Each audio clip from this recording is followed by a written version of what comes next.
que tem uma coisa em comum nesses jogos, né, Tomás? Tem uma tendência aí. O Gabriel Milito e o Zubeldia, técnico do Atlético Mineiro, Gabriel Milito, técnico do Zubeldia, técnico do São Paulo, Zubeldia, 2 argentinos, né? Eles afrontaram as partidas de ida, fora de casa, dos seus times, em competições diferentes, da mesma maneira. O Atlético Mineiro contra o São Paulo na Copa do Brasil fez a mesma coisa que fez hoje contra o Fluminense. Aí quando acham um gol no fim, tá vendo, não sei o quê, partida tática. Quando levam um gol no fim, covarde, não sei o quê. Claro. E o Zubeldia, a gente precisa lembrar que contra o Nacional do Uruguai, o São Paulo não deu um chute a gol na partida de oitavas de final. Por que daria contra o Botafogo? Acabou dando no segundo tempo, mas a maneira de encarar o jogo é a mesma. A gente matou a charada aqui ontem, né? A notícia era o William Gomes no lugar de Luciano.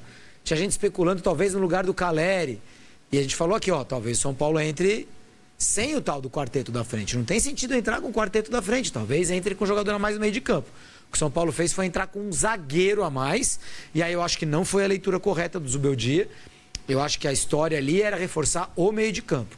São Paulo com 3 zagueiros e o meio de campo não tão protegido. O Caleri peso morto na frente. Tomou um baita de um sufoco no primeiro tempo. O Botafogo deveria ter vencido o jogo. Mas no segundo tempo equilibrou as coisas e a melhor chance do jogo foi a do Caleri. Perdeu baixo do gol, cara a cara. Na etapa final, um gol que o centroavante não pode perder de forma alguma. Se fosse o Yuri Alberto, a gente já tá dando risada e metendo pau e fazendo meme. Como é o Caleri, né? O Caleri não pode falar mal, do Caleri. Então... Você acha que o Caleri é superestimado? Acho que o Caleri é superestimado. É mesmo? Eu acho um jogador superestimado. Acho que é um jogador que caiu nas graças da torcida do São Paulo, muito pelo que fez no passado. As pessoas têm que tomar muito cuidado, entender o sentido da palavra. Superestimado. Eu acho que, de uma forma geral, acham o Caleri melhor do que ele realmente é. Isso não quer dizer que ele seja grosso, ruim, perna de pau, nada disso. Eu só acho que o Caleri não é um jogador que passa nem perto de seleção da Argentina, por exemplo. E, para o torcedor são paulino mais apaixonado, principalmente o que sofreu muito, né, nos últimos anos, falta de ídolos e tal, o Caleri é um Deus na terra, no céu e o Caleri na terra. Eu acho que o Caleri hoje fez uma partida abaixo da crítica. Principalmente por brigar pouco pelas bolas. Então, quando o São Paulo estava no sufoco ali, brigou pouco pelas bolas, baixando o braço, deixando os zagueiros do Botafogo fazerem o que quisessem, e perde o gol feito no segundo tempo. Centroavante que perde gol feito, não tem direito de falar nada. Porque o centroavante está lá só para fazer isso. Se fizer outras coisas, melhor, né? Então a gente mete o pau no Pedro Raul, tem que meter o pau no Caleri também, que não está jogando bem. O Lucas, outro que não está jogando bem. Eu acho que hoje o São Paulo teve um primeiro tempo muito abaixo da crítica. No segundo, quando o Zubeldia faz algumas correções, melhora bastante e traz para casa um ótimo resultado. Que não garante nada, mas é um ótimo resultado. O resultado e a melhora do São Paulo no segundo tempo, acho que enchem de esperança o torcedor tricolor. Essa melhora no segundo tempo talvez preocupe um pouco o Botafogo. Tem aquele outro lado também, né, Júlio? O Botafogo teve que propor o jogo o tempo todo contra uma equipe na retranca. Isso. Talvez no segundo jogo encontre mais espaços. Que é o que ele gosta, que é o que todo time gosta. Agora, imagina se o André Silva tivesse entrado no jogo com 10 minutos do segundo tempo. E tem informação de bastidores ali que a diretoria de São Paulo está brava com o Zubeldia. Porque o André Silva joga pouco, porque alguns jogadores, Marcos Antônio, alguns jogadores jogam pouco. O começo do André Silva, no que se refere à empolgação, lembrou um pouquinho o começo do William Gomes. Exato, né? Exato. Eu acho que o André Silva poderia ter entrado no lugar do Caleri hoje com 10 minutos do segundo tempo. Eu não estou falando que o Caleri tem que virar banco. Sim. Mas ele estava mal, tá mal no jogo. Tá em má fase e estava mal no jogo. Então poderia ter entrado o André Silva, talvez ele não tivesse perdido o gol. Absurdo. O gol que o Caleri perdeu é um absurdo, Tomás. É muito mais feito do que todos os gols que a gente viu o Corinthians perder ontem. E que criticamos aqui, acabou ganhando por 2-0. É um gol absurdo. Já o Botafogo, ele não perde nenhum gol no primeiro tempo. Ele cria muitas chances de gol. Mas não tem nenhum gol perdido. Tem chances criadas. Uma bola bate no travessão, Rafael intervém, rebate na zaga e tal. Gol perdido é o do Caleri.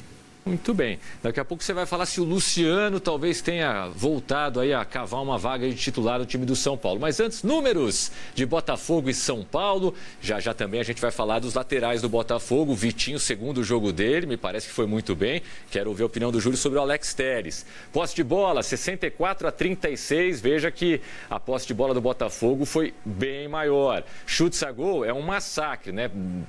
Parece que com o segundo tempo que os números seriam um pouquinho mais equilibrados, mas não. Ainda assim, 22-6 para o Botafogo. Chutes no gol, 6-1 para o Botafogo. Passes, 547-307, 4-1 de escanteios. Um jogo com tantas ações ofensivas, né? E só 5 escanteios, interessante.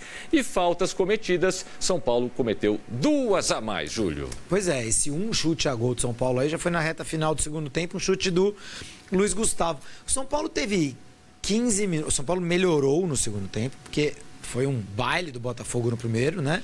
Aí alguém vai dizer, mas tá vendo? O Zubeldia fez o certo, o São Paulo tomou o banho que tomou, a bola poderia ter entrado, a bola do Botafogo poderia ter entrado. Repito, acho que o Zubeldia fez o certo ao desfazer a história de quarteto lá, Rato, Luciano, Caleri e Lucas, tirar um deles, no caso ele tirou 2 deles, ele tirou o Luciano e o Rato e botou o William Gomes, que todo mundo tava pedindo, então não dá para reclamar, não jogou nada também, mas ninguém pode reclamar, né? Porque estava todo mundo pedindo a presença do garoto. Todo mundo gosta de pedir jogador. O cara aparece, joga um jogo bem, pediu passagem, tem que entrar e tal. E outra bola que levantamos ontem, né? Será que já e tal? Jogo grande de Libertadores.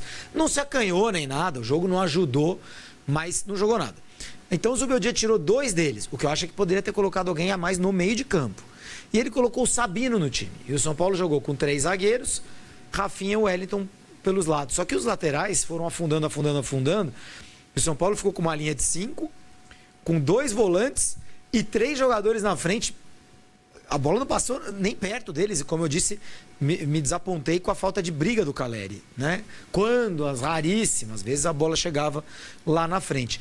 Então o Botafogo ele se apossou do meio de campo e o Vitinho pela direita e o Alex Telles pela esquerda, eles dominaram completamente o embate com os supostos alas do São Paulo.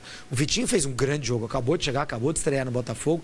O Botafogo vai achar esses jogadores. Isso é scout, isso é trabalho do clube de buscar, de saber preço, de conhecer empresário. Não sei nem se já existe uma rede, né, Tomás? O Textor é dono de vários clubes. Não sei se o Botafogo já está se beneficiando de uma... Até, de repente, um programa de computador que todos usem, melhor, né? Que outros usam, que sabem usar melhor, não sei. O Botafogo tá fazendo contratações muito certeiras. E assim foi... E sabe quem fez isso a vida inteira? A vida inteira não. Anos recentes. O Sevilha, lá na Europa, a Roma, em algum momento... O Porto e o Benfica são muito bons nisso. Saiu uma pesquisa hoje do Observatório Internacional do Futebol. Hoje não, perdão, na semana passada, que hoje virou tema de discussão lá no programa de rádio que eu faço. De 2015 para cá, os clubes que mais ganharam com vendas. Porto e Benfica, né? O Benfica fica na primeira colocação. Né? O Benfica é outro que, assim como o Porto, contrata muito bem. Exato. Então, assim, scout é muito importante no futebol, principalmente quando você está numa situação que não é um estágio final do negócio, né? Como é para o Real Madrid, para o City. Esses times não compram para vender, eles compram para usar. No caso dos clubes brasileiros, é um estágio intermediário do negócio. Você compra para usar e para vender. Você tem que pensar nas duas coisas. Então, o scout é muito importante. O Botafogo acerta quase todas. O Vitinho foi uma grande contratação. Pelo menos... Já fez valer hoje, né? O valor. Jogou muita bola no primeiro tempo. Então foi um jogo fácil pro Botafogo no primeiro tempo. Só que o gol não saiu. O gol acabou não saindo. E no segundo tempo, São Paulo já volta. Não volta modificado, mas logo entra o Rato no lugar do Rafinha. O Alan Franco vai para a lateral direita. Isso dá uma... O São Paulo se recompõe com linha de 4. O Wellington Rato entra no meio de campo. Depois vem mais 3 alterações de uma vez. Entram o Luciano e o Michel Araújo no lugar do Lucas e do... Lucas. Do próprio William Gomes, não foi? E do William Gomes, claro. O Michel Araújo entra muito bem, ele que faz o cruzamento para o Caleri. O São Paulo melhora no jogo. Mas essa melhora do jogo, Tomás, a melhora que gera perigo de gol por 15 minutos. Não é o segundo tempo inteiro. Por 15, 20 minutos. Então, por isso que você destacou. A estatística do segundo tempo não faz...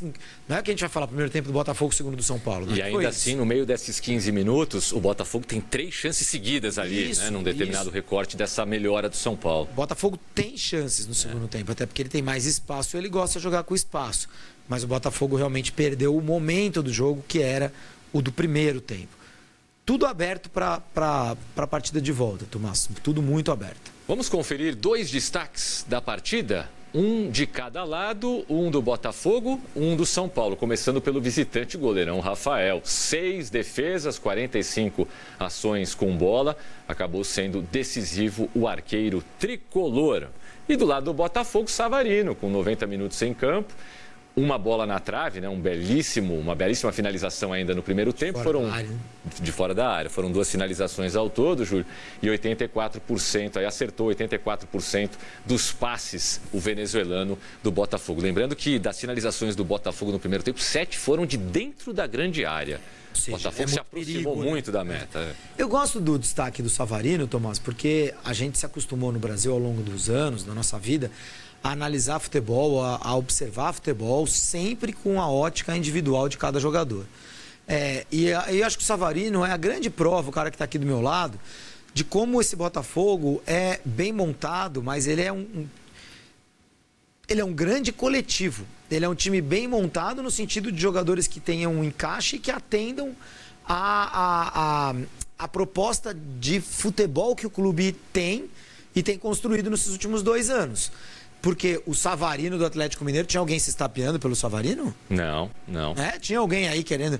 O Real Madrid, o Barcelona e o Bayern de Munique e o Manchester United estavam querendo o Savarino? E o Flamengo e o Palmeiras e o... Ninguém estava nem aí pro Savarino. Era reserva no Atlético Mineiro e tal. Aí agora virou craque. Nossa, o Botafogo tem o melhor elenco do Brasil, hein? Tem o Savarino. O Botafogo tem um ótimo elenco. Contratou jogadores caros, jogadores bons, mas... Tem ali 8 jogadores de seleção? Não tem, não. É um coletivo muito forte. E o futebol é isso. E tem que ser cada vez mais isso. Quem não enxerga isso, está perdendo o bonde da história. E é por isso que clubes, quando saem contratando jogadores, porque jogou bem lá, contrata, jogou bem acolá, contrata, erram na mão, gastam muito e não conseguem retirar valor dessas contratações. O Botafogo contrata de acordo com uma ideia de jogo.